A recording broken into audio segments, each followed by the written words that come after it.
नमस्कार, मी अरुण आणि आपण पाहत आहात 7 स्टार न्यूज.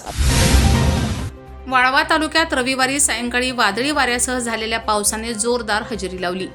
मात्र या निसर्गाच्या रौद्र रूपाने फुबालवाडी परिसरात एक हृदयद्रावक घटना घडली. वीज भट्टीवर काम करत असताना अंगावर वीज कोसळल्याने मनोज चौडा यादव, वय वर्ष 30, राहणार रायगाव, छत्तीसगड या मजुराचा जागीच मृत्यू झाला. ही घटना सायंकाळी सुमारे 7च्या सुमारास घडली आहे. फुबालवाडी परिसरात मोठ्या प्रमाणावर वीज भट्ट्या असून अचानक आलेल्या पावसामुळे तयार वीट वाचवण्यासाठी कामगारांची धावपळ सुरू झाली होती. विटा भिजू नयेत म्हणून प्लास्टिकचे आवरण टाकण्याचं काम सुरू असतानाच अचानक विजेचा प्रचंड कडकडाट झाला आणि काळाने घाला घातला. माजी सरपंच हौशीराव भोसले यांच्या वीज भट्टीवर काम करत असलेल्या मनोज यादव यांच्या अंगावर क्षणार्धात वीज कोसळली. घटनेचा आवाज इतका भीषण होता की संपूर्ण परिसर हादरून गेला. काही क्षणातच मनोज जमिनीवर कोसळला.